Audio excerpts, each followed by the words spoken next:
The phone rang twice before someone picked up, but it wasn't her voice that answered. Hello. It was Daniel. For a moment my brain refused to process it. I just stared at the dark hotel ceiling, the glow of the phone lighting my hand. Dan, I said, half laughing. What the hell are you doing with Emily's phone? Silence. Then a sharp inhale.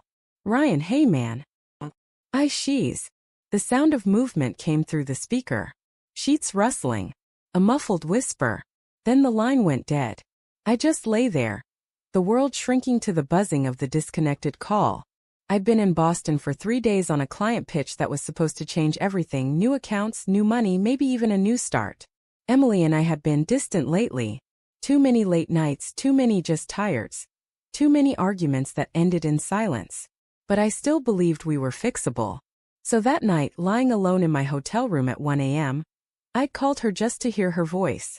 To remind myself why all of it, the stress, the travel, the grind, was worth it.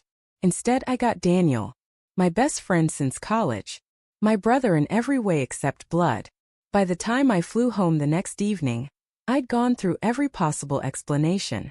Maybe they were together because she called him for help. Maybe she'd lost her phone and he'd found it. Maybe. But deep down I already knew the truth. When I pulled into our driveway, her car was there. The porch light was on. Everything looked perfectly normal, which somehow made it worse. Emily opened the door before I even knocked. She smiled, that tight, nervous smile I hadn't seen since we first started drifting apart. You're back early. Yeah, I said, forcing a smile. Surprise. She looked perfect as always.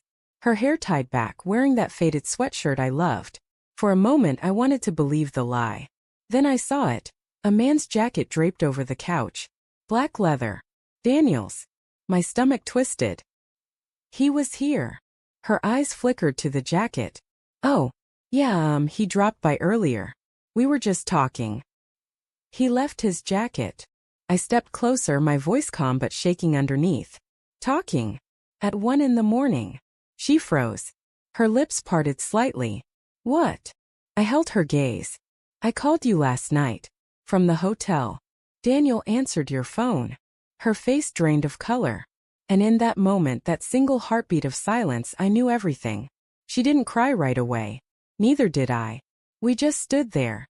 The air between us thick with all the words we hadn't said in months. Ryan, she whispered. Please, it's not what you think. I almost laughed. Then tell me what it is, Emily. Tell me why my best friend had your phone. Tell me why he sounded like he was trying not to breathe. She shook her head, tears forming. It just happened, okay? I didn't plan it. You were gone all the time and I was lonely and he was convenient. I finished for her. Her silence was an answer. I didn't yell.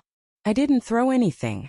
I just sat on the edge of the couch, staring at the floor while she cried quietly a few feet away. When we first met, she'd been the loudest person in the room. Fearless, alive, the kind of woman who laughed with her whole body. Now she looked like a stranger wearing my wife's face. How long? I asked. She hesitated. A few months. Few months.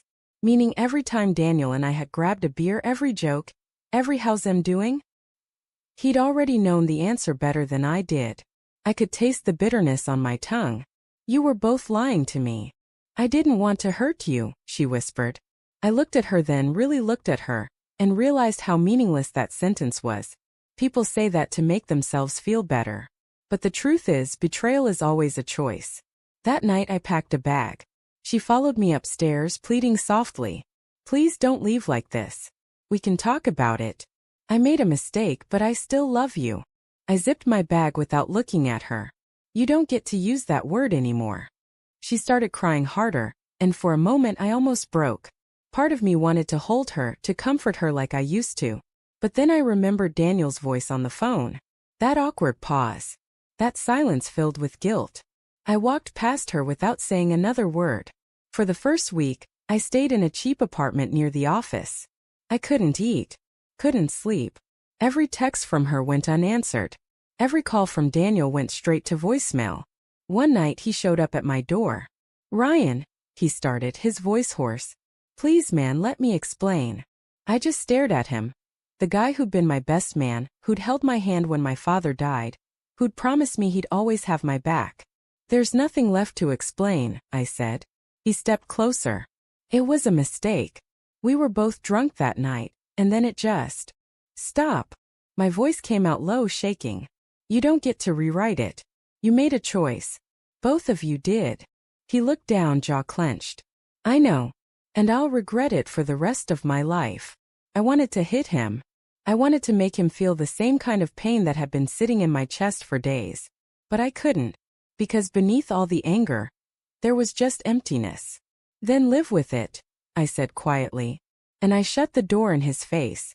Time moved differently after that. Days blurred into nights, and everything I'd built, my marriage, my friendships, my sense of self, felt like ashes in my hands. I started running again. Long, aimless runs through the city, chasing exhaustion because it was easier than thinking. Some nights I'd still reach for my phone at 1 a.m., half expecting her name to light up the screen. But it never did. 3 months later, Emily sent me a letter. Handwritten. It said she'd moved out of the house, that she was starting therapy, that she didn't expect forgiveness, just wanted me to know she was sorry. I read it once. Then again. Then I folded it neatly and put it in the back of my drawer, next to our wedding photo. Forgiveness wasn't coming anytime soon. Maybe not ever. But at least now, the silence between us didn't hurt quite as much as it used to. Last week I saw Daniel at a coffee shop downtown. He didn't notice me at first. Just sat there, staring into his cup, looking older, smaller somehow. When he finally looked up and our eyes met, I expected the old fury to rise again. But instead I just felt tired. He stood halfway, as if debating whether to come over. I shook my head once, not in anger but finality. He nodded slowly and sat back down. That was enough. People think betrayal is a single event, a sharp break, a clean wound. But it isn't. It's slow decay. It's the echo of what was, the quiet moments when you reach for someone who isn't there anymore. It's the silence that follows a phone call at 1 a.m., when a voice you trusted most becomes the one that shatters you. But here's the thing. Eventually, that silence becomes peace. And one day, when you finally stop replaying the sound of that call in your head, you realize something simple: you survived it. And that's enough.